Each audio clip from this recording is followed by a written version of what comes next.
Over thinking या ज़्यादा सोचना किस तरह हमारी रोज़मर्रा ज़िंदगी को मुतासिर करता है। ऐसी सोचें जो एक के बाद एक और फिर आप उसकी गिरहे लगाते हो अपने जहन में और वो खुल ना पाए आपसे। ओवर थिंकिंग एक ऐसी बीमारी है कि जो इंसान को अपनी सोचों में इतना मसरूफ़ कर लेता है कि इंसान बाहर की दुनिया पे फोकस ही नहीं कर सकता। इंसान की ओवरऑल पर्सनालिटी को एक नेगेटिव पर्सपेक्टिव दे देती है। तो ओवर थिंकिंग या ज़्यादा सोचने की बुनियादी तौर पर क्या क्या वजूहात हो सकती हैं? हर बीमारी के पीछे भी कोई ना कोई रीज़न मौजूद होता है कि जिसकी वजह से इंसान बीमारी की तरफ जाता है या वो बीमार हो जाता है। अस्सलाम वालेकुम नाजरीन, मैं हूं आपका मेज़बान शम्सुल हक। आज के इस प्रोग्राम में हम बात करेंगे कि बहुत से लोग एक मसले का शिकार हैं और वो है ओवर थिंकिंग।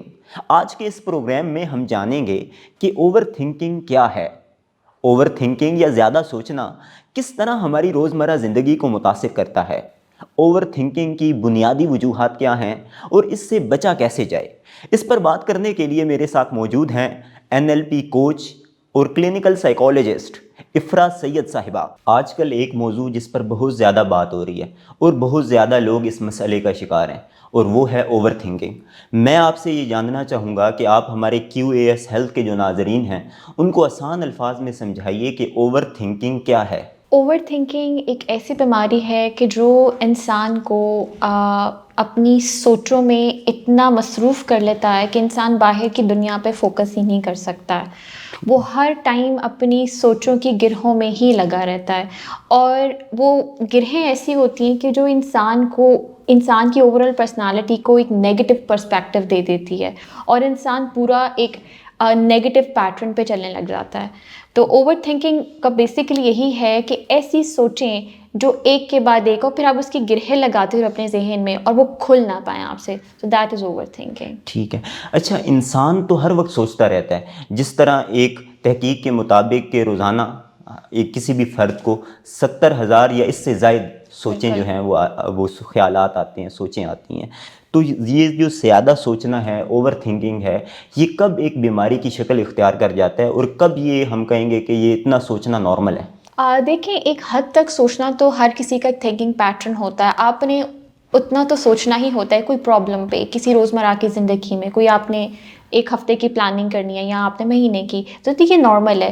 लेकिन जब आप उन बातों पर सोच रहे हैं जो ऑलरेडी गुजर चुकी हैं, जिनका अभी आपके प्रेजेंट से कोई लेना देना नहीं है, या वो चीज़ें जो आप प्रिडिक्ट कर रहे होते हो फ्यूचर के बारे में, कुछ भी चीज़ अगर मैं ये कर लूँगा तो ऐसा हो जाएगा, वो आप इतना प्रेडिक्ट करते हो कि उस काम का जब वक्त आता है करने के लिए तो आप इतना डबल माइंड हो रहे होते हो कि अब मैं ये काम करूँ या ना करूँ। वो काम आपके लिए अच्छा है या बुरा है वो तो आपको नहीं पता, लेकिन आपने इतनी प्रिडिक्शंस उसकी बना ली होती हैं अपने जहन में कि फिर आपके अंदर सेल्फ डाउट आ जाता है। फिर आप स्ट्रेस में चले जाते हो और आप एंग्शियस रहना शुरू कर देते हो। एंग्जाइटी एक बहुत मेजर कॉज है, बीमारी है, जो ज़्यादा ओवर थिंकिंग की वजह से एक इंसान फील कर रहा होता है कि वो इतना सोच रहा होता है कि वो बस परेशान ही रह रहा होता है और उसके अंदर एक कन्फ्यूजन आ रही होती है, एक दिल की धड़कनें तेज़ हो रही हैं उसका थॉट पैटर्न नहीं सही बन पा रहा है। तो ओवर थिंकिंग आपको एंग्जाइटी की तरफ बहुत लेके जाता है। ठीक है। अच्छा, जब कुछ भी होता है, कोई भी मसला होता है तो उसके पीछे कोई ना कोई रीज़न होती है, उसका कोई ना कोई कॉज होता है। तो ओवर थिंकिंग या ज़्यादा सोचने की बुनियादी तौर पर क्या क्या वजूहात हो सकती हैं? देखिए, हर चीज़ के पीछे कोई रीज़न होता है। हर बीमारी के पीछे भी कोई ना कोई रीज़न मौजूद होता है कि जिसकी वजह से इंसान बीमारी की तरफ जाता है या वो बीमार हो जाता है। जैसे अगर आपको फ्लू हुआ है तो इसका मतलब है कि आपने कुछ ऐसा खा लिया है या आप सर्दी में कहीं बाहर चले गए या आप सर्द गर्म हो गए जिसकी वजह से आपको फ्लू हो गया है। इसी तरह से जो हमारी ज़हन की बीमारियां हैं, जो हमारी मेंटल हेल्थ है, वो इसलिए बहुत मुतासर हो रही होती है कि हम अपने आप को पॉजिटिव चीज़ों में इंगेज नहीं रख रहे होते और हम प्रिडिक्शंस बहुत लगा रहे होते हैं। एक्चुअली हमारे पास टाइम बहुत ज़्यादा है हमारी आवाम के पास कि वो बैठ के प्रिडिक्शंस लगा रही होती है, लेकिन मौजूद हालत में अपने आप पर काम नहीं कर रही है। यानी आप आसान अल्फाज में ये कहना चाहती हैं कि हम वेले बहुत ज़्यादा हैं?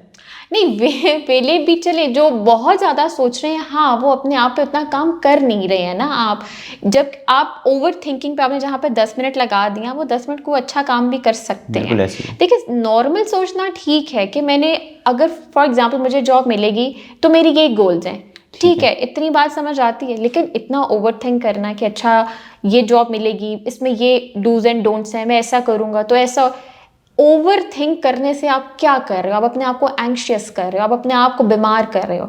आपने इरादा किया, आपने ये काम करना है, आप वो काम करो, बाकी आप अल्लाह पर छोड़ दो। डिसीजन लो, take a decision, be firm on it, decision ले लिया बस, बाकी अल्लाह मालिक है। ओवर थिंक करने से क्या हो जाएगा? आपने सॉल्व कर लेनी है वो चीज़, ठीक है। नहीं, अपने आप को बीमार करना है सिर्फ। अच्छा, ओवर थिंकिंग या ज़्यादा सोचना किस तरह हमारी जो रोज़मर्रा डेली रूटीन है इसको ख़राब कर सकती है या मुतासिर करती है? देखिए, ये एक इंसान जिसकी आदत है ज़्यादा सोचने की और वो कॉन्शियसली ज़्यादा सोच रहा है। एक तो होता है ना, अनकॉन्शियसली आपको थॉट्स आ रही हैं, आप चलते फिरते दिन में काम कर रहे हैं और आपका जहन चल रहा होता है हर टाइम, इवन रात को सोते हुए भी आपका जहन चल रहा है, तो वो तो अनकॉन्शियस थॉट्स हैं। समटाइम्स इंसान कहते हैं यार आज तो बैठ के मैंने सोचना है। कुछ लोग हैं ऐसे मौजूद, मेरे पास कुछ ऐसे क्लाइंट्स आते हैं जिनकी ये हॉबी है, वो इसको एक हॉबी लेते हैं ओवर थिंकिंग की, तो वो एक और ही बीमारी, ऑब्सेशन की तरफ चला जाता है। तो उनको इस बीमारी से निकालने की बहुत ज़रूरत होती है। अब जैसे आप नॉर्मल अगर आप चल रहे हैं और अगर आपको एक बार बार कोई सोच आ रही है किसी भी ऐसे चीज़ की जो आपको डिस्टर्ब करता है इमोशनली या मेंटली, आपको डिस्टर्ब कर रहा है और आप चलते फिरते उसकी चीज़ में आ रहे हैं, तो आप झटक दो उस ख्याल को अपने ज़हन से, आप निकाल दो उसको अपने ज़हन से, अपने आप को किसी और चीज़ में मसरूफ़ कर दो। हमारे लिए एक बहुत ज़्यादा इंपॉर्टेंट चीज़ है कि हमने खुद से पॉजिटिव सेल्फ टॉक करनी है, हमने खुद को नेगेटिव चीज़ों पर नहीं निकालना है। ठीक है। As a neuro linguistic programming coach मैं अपने क्लाइंट्स को हमेशा ही बताती हूँ कि हम जो अल्फाज यूज़ करते हैं या हम जो सोच रहे हैं, वो सोच हमारे अंदर न्यूरॉन्स बना रही है। वो न्यूरॉन्स हमारी बॉडी को मैसेज दे रही है कि अब ये काम तुमने करना है, और हमारी बॉडी का बिहेवियर वैसे ही चेंज हो जाता है। तो हम जब अपने आप को ओवर थिंकिंग से निकाल के एक नॉर्मल थिंकिंग पैटर्न पर लेकर आएंगे और ख़ुद को एक पॉजिटिव सेल्फ टॉक देंगे, तो हमारे न्यूरॉन्स भी पॉजिटिव बनेंगे, हमारा बिहेवियर भी पॉजिटिव रहेगा उस पर। ठीक है। अच्छा, ये जो ज़्यादा सोचना है, ओवर थिंकिंग है, ये एक बीमारी है या कोई इंसान आदतन भी ज़्यादा ये ओवर थिंकिंग का शिकार हो सकता है? देखिए, हर वो चीज़ जो नॉर्मल पैटर्न से डेविएट कर रही है वो एक बीमारी ही कहलाई जाएगी। अगर एक इंसान जो नॉर्मल सोच रहा है, ठीक है, कभी इंसान बहुत गहरा भी सोच लेता है, ठीक है, समटाइम्स इंसान बहुत एक चीज़ पे गहराई में जाकर सोचते हैं, दैट इज़ नॉर्मल। लेकिन जब आपको लग रहा है कि फॉर एग्जांपल आपके स्कूल में कोई प्रोजेक्ट आ रहा है या आपने किसी चीज़ पे कोई काम करना है, आप उसके बारे में इतना सोच रहे हो कि आप एंग्शियस हो रहे हो। एंग्जाइटी एक वाहिद ऐसी चीज़ है जो आपको ओवर थिंकिंग की वजह से आ रही है। क्या? क्योंकि आप नॉर्मल पैटर्न से डेविएट कर रहे हो, आप बहुत ज़्यादा एक चीज़ में इंडल्ज हो गए हो और आपने अपने जहन को उलझा दिया है। तो जब आप किसी चीज़ को उलझा दोगे तो उसको सुलझाना तो है, ठीक है। अच्छा, ये जो ओवर थिंकिंग है या ज़्यादा सोचना है, इसका हल क्या है? अब कोई भी फ़र्द अगर इसका शिकार है ज़्यादा सोचने का, ओवर थिंकिंग का, तो अब वो इससे कैसे बच सकता है? लेकिन पहली जो मैंने चीज़ बहुत इंपॉर्टेंट है जो मैं हमेशा अपने क्लाइंट्स को बताती हूँ, वो ये है कि खुद के साथ पॉजिटिव सेल्फ टॉक रखें। ठीक है, कहते हैं जैसा गुमान करोगे वैसा होगा, ठीक है। तो हमारा जब गुमान ही हम इतना नेगेटिव सोच रहे हैं, ओवर थिंकिंग क्या है? नेगेटिव थिंकिंग है बेसिकली, ठीक है। और जब हम इतना नेगेटिव सोच रहे हैं एक सिचुएशन के बारे में कि हमें लग रहा है कि हम हर पॉसिबल आउटकम निकाल के अपने जहन में रख रहे हैं, हम हर पॉसिबल आउटकम अपने जहन में रख रहे हैं, तो हमें लग रहा होता है कि यार हम बहुत अच्छा सोच के एक चीज़ को लेके चल रहे हैं। आप हर चीज़ का आउटकम नहीं सोच सकते, तो प्लीज़ आप मत सोचें।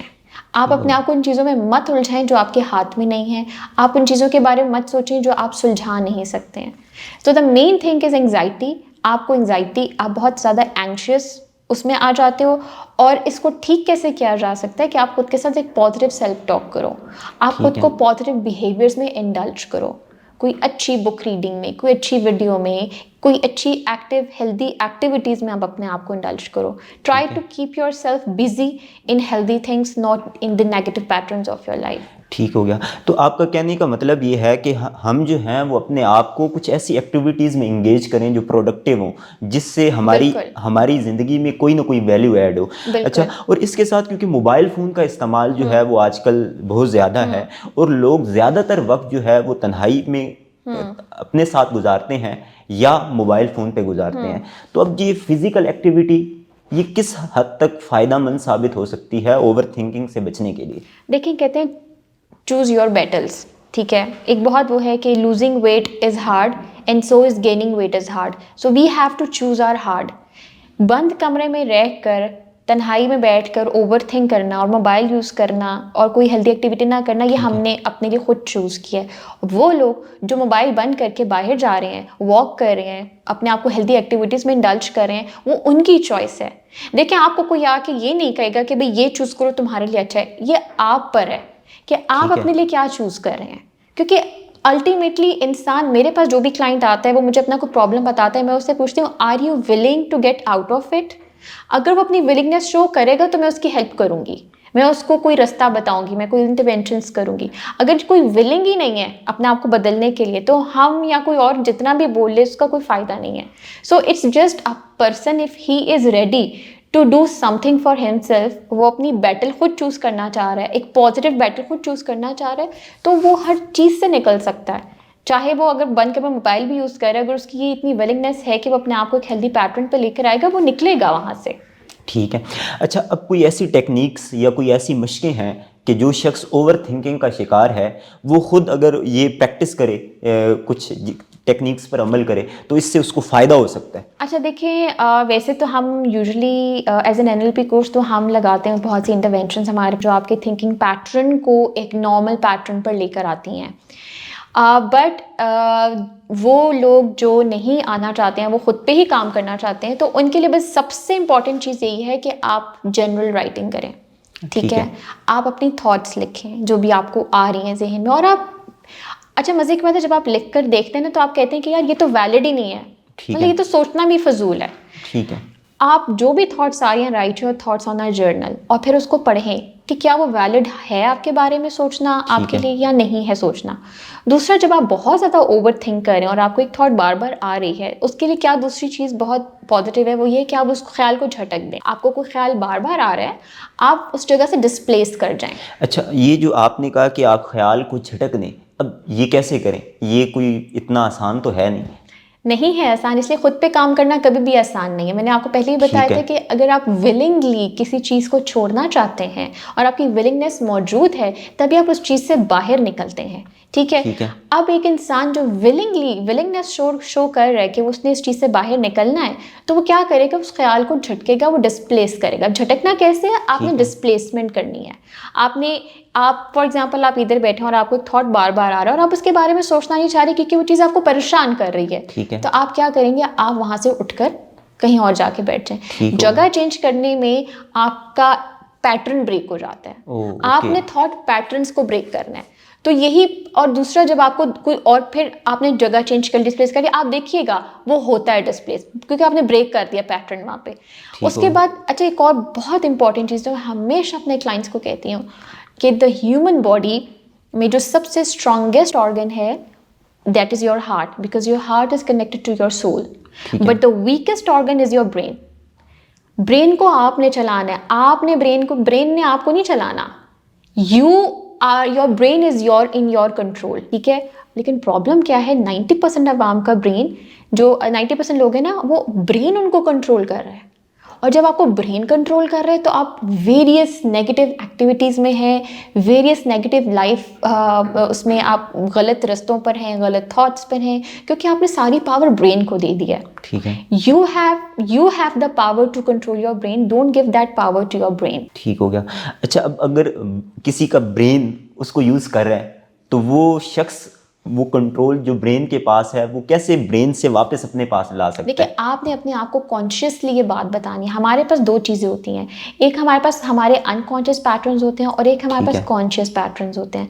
अनकॉन्शियस पैटर्न्स क्या होते हैं? अभी आप बैठे और आंखों को झपक रहे हैं, या आप अनकॉन्शियसली करें, आपको सिखाया नहीं है किसी ने। ठीक है। कॉन्शियस पैटर्न ये है कि आप इधर बैठ के अपने जहन में कोई कॉन्शियसली कोई बात सोचें रिलेटेड टू द पॉडकास्ट, कोई आपके जहन में फ़ौरन सवाल आ रहा है, कुछ भी, that is consciously you are thinking about it. तो होता क्या है कि अब हमारा जो ब्रेन है, हमने उसको कॉन्शियसली बार बार बताना है कि नहीं, I have to control you. देखिए, आपने अपने साथ कॉन्शियस टॉक करनी है। वो कॉन्शियस टॉक क्या करेगी, आपके जैसे मैंने आपको पहले बताया, वो न्यूरॉन्स बनाएगी। The neurons that are making in your brain, you are making your neurons, because you are speaking certain words, the positive impact that you are speaking from your mouth, your neurons are making। ठीक है, तो जब आपके neuro, और ये ऐसे नहीं कि आपको ओवरनाइट ये चीज़ आ जाएगी, इट टेक्स टाइम, 1 महीना लगेगा, 2 माह लगेंगे, but it's like whatever you are speaking from your mouth, whatever you are saying from your mouth, your neurons are making. आप देखें, आप चुप हैं, खामोश हैं, आपके न्यूरॉन्स कैसे बनेंगे? लोगों की बात सुन के, अपने इर्द गिर्द के इन्वायरमेंट की बात सुन के। वो आपकी, कहते हैं ना कि इसके ऊपर कल्चर का बहुत इम्पैक्ट है, इसके ऊपर इसकी फैमिली का बहुत इम्पैक्ट है। कैसे है? क्योंकि उस इन्वायरमेंट में रह रहे हैं। आप एक गली का बच्चा उठा के देखें और एक किसी अच्छे घर का बच्चा उठा के देखें, दोनों में डिफरेंस होगा। कैसे? क्योंकि उनका इम्पैक्ट डिफरेंट है, उनके न्यूरॉन्स डिफरेंट हैं, वो बातें, वो जो सुन रहे हैं, कल्चर की जो चीज़ें हैं, वो जो दोनों अपना अपना ले रहे हैं, तो उनका वो डिफरेंट वो चीज़ है। तो यही बात है कि आपने अपने ब्रेन को खुद कंट्रोल करना है, क्योंकि आपने अपने ब्रेन को बार बार ये पावर नहीं देनी है कि तुम पावरफुल हो। No, you are powerful to control your brain, और ये आपने इसको कॉन्शियसली बताना है बार बार। इफ़रा सैयद साहिबा, प्रोग्राम में शिरकत के लिए आपका बहुत शुक्रिया। मैं उम्मीद करता हूं कि हमारे वो नाजरीन जो ओवर थिंकिंग का शिकार हैं और वो ये जानना चाह रहे थे कि वो इससे कैसे छुटकारा पाएँ, उनके लिए ये इंटरव्यू इंतहाई मुफीद साबित होगा। इस प्रोग्राम के हवाले से अपना फीडबैक कमेंट बॉक्स में लिखिए। अगले प्रोग्राम तक दीजिए इजाज़त। अल्लाह हाफिज़।